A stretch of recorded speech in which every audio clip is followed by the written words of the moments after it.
Welcome everybody. Thanks for checking out this video. I'm your friendly neighborhood Uncle Pete, and this is the next installment in my horror movie superlatives video that I am collaborating with my good friend Carlin Cook. We're up to 1985 this week.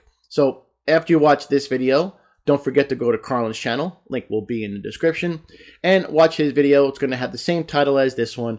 And then after you watch both of our videos, go to the community tab on his page and vote on who you thought had the better picks, whether they more closely resembled your picks or whoever had the best justifications. However, it's a fun competition and we're having a lot of fun doing this. And definitely, please let us know what your selections would be in the comments down below. I love reading what you guys would pick because we all have opinions. Nobody is wrong. And that's the fun thing about talking horror, just sharing what we like and, maybe not like about certain movies. But enough with all that. Let's get to some horror movie superlatives for 1985. Real quick before I start, just the only rules we have is you can only use a movie once and you actually had to have seen the movie that we are selecting. Other than that, we have a list to select from of all the horror movies that came out in 1985. But let's get to my most amazing pick. People who know me know that I'm going to choose this movie. It's my all-time favorite movie, Return of the Living Dead. I can't say enough good things about this movie. I've seen it so many times, I can recite the dialogue along with the movie. This is my go-to movie anytime. If I was stuck on a deserted island, I could pick any movie. I would pick Return of the Living Dead. It's just such a fun movie. And this is the origin of zombies eat brains. Before that, they just ate humans. They didn't eat brains. This was the origin of zombies eating brains. I love the characters in this movie. The group of punks that go party in the graveyard is such a wild group of characters. You got Scream Queen, Linnea Quigley. You got Freddy, played by Tom Matthews, who is in Friday the 13th Part 6. You got the wonderful Miguel Nunez at Spider. He was in other Friday the 13th Part 5. This movie is just so much fun. I love the characters. The effects are really, really good. The soundtrack is awesome. I even had to get it on vinyl because I love this movie so much and I just love the soundtrack. It's got so many great, punk songs on it. There's many memorable scenes in this movie with memorable lines. Send more paramedics. Tarman saying more brains. More brains. It's a funny movie. There's scary parts of the movie where it's pretty some horrific stuff going on. It's a solid original story and I just love it. You got Trioxin 245. Hidden in, stored in these drums in the bottom of a medical supply warehouse. It's just a fun movie. The decisions people make that release all the zombies in the graveyard. I smile because I love this movie and one of the easiest picks I've had to make in this series I've done so far for most amazing. And without a shadow of a doubt, my most amazing movie to come out in 1985 will always be Return of the Living Dead. My selection for the So Bad It's Good movie, Silver Bullet. This movie has Gary Busey in it. That's worth the price of admission alone. Hey, why do you let him call you jackass all the time? The bartender says, oh, he always calls me that. Again, I really do enjoy this movie, and you could say it's so bad it's good because the werewolf in it, the Reverend, when he turns into the werewolf looks kind of like a doofus when he's changing. You really can't help but laugh. This movie is based off Stephen King's short novel, Cycle of the Werewolf. And it's not one of the movies you're supposed to like while watching it, but you just have so much fun.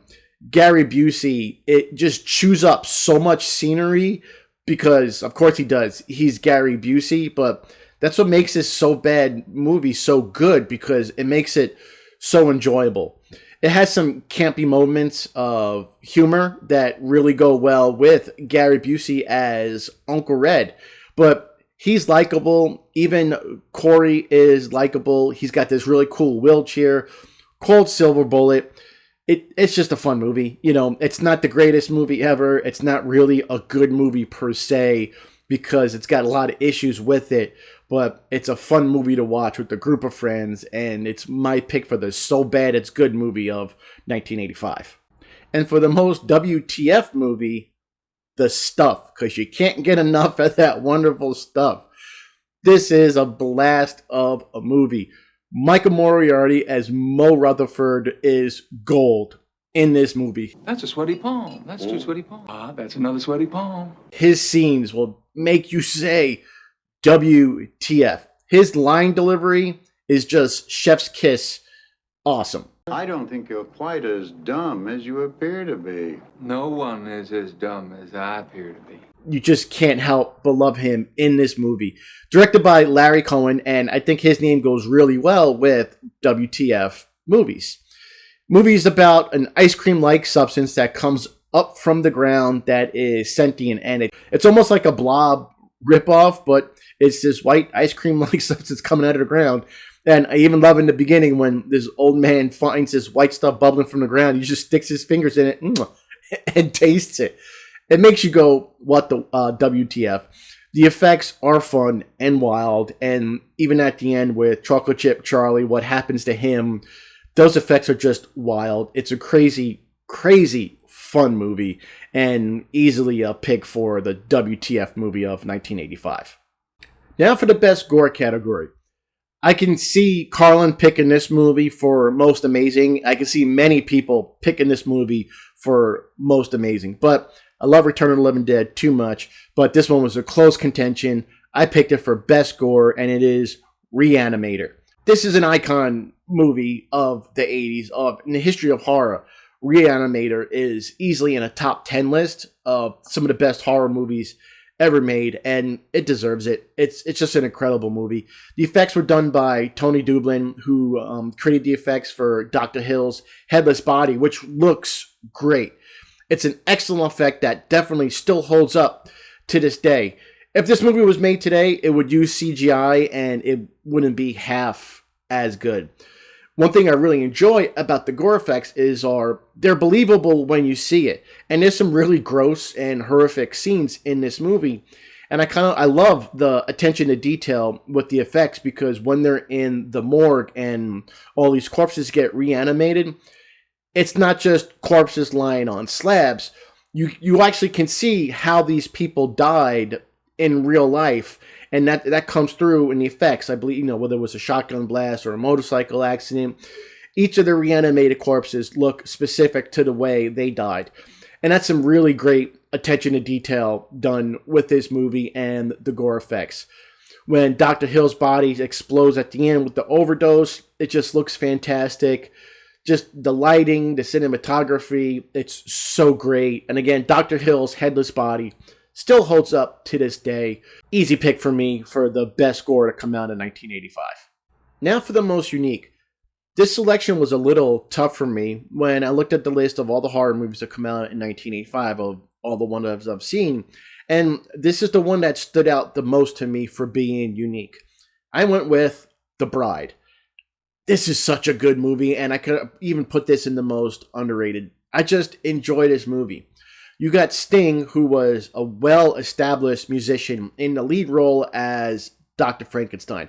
And I believe this was his first movie role, and I think he does a pretty good job. One thing I really love about this movie that I think makes it unique is the beautiful set pieces and the costume design. Along with the score, it matches the movie so well. You got Clancy Brown as Frankenstein's monster, and I like his take on the monster because watching him in the scenes with Ronaldo, who they have great chemistry with, there's a lot of humanity in Frankenstein's monster, more so than I've seen in other Frankenstein movies with Frankenstein's monster. I love the humanity in him. He becomes a very likable monster, and like I said, his chemistry with Ronaldo is it's really touching to see how well those two get along. Another thing that I found unique about this movie is in most Bride of Frankenstein movies and remakes and interpretations, Dr. Frankenstein makes a bride for his monster. Here he made the perfect bride for himself. He wanted the perfect woman created for himself. He didn't make it for the monster. And I think he and Jennifer Beals put in pretty solid performances. It's a beautifully shot movie. Set pieces are great. The costumes are great. The score is really, really good. I like this as a remake of The Bride of Frankenstein because it takes the subject matter and it makes it its own without changing too much, that it still feels like a Bride of Frankenstein movie while making it a somewhat original in tone and concept. So, great movie, and my pick for the most unique movie to come out in 1985. My most overrated pick, this may upset some people, but I went with Ghoulies. I thought this was just a little too campy for me. It felt much more of a comedy than a comedy horror. I just think it was too silly in nature. The acting was nothing that really stuck with me as good or memorable. None of the characters, I can't even remember any of the majority of the characters that really stood out to me. Like, oh, hey, I remember that guy. I remember that woman.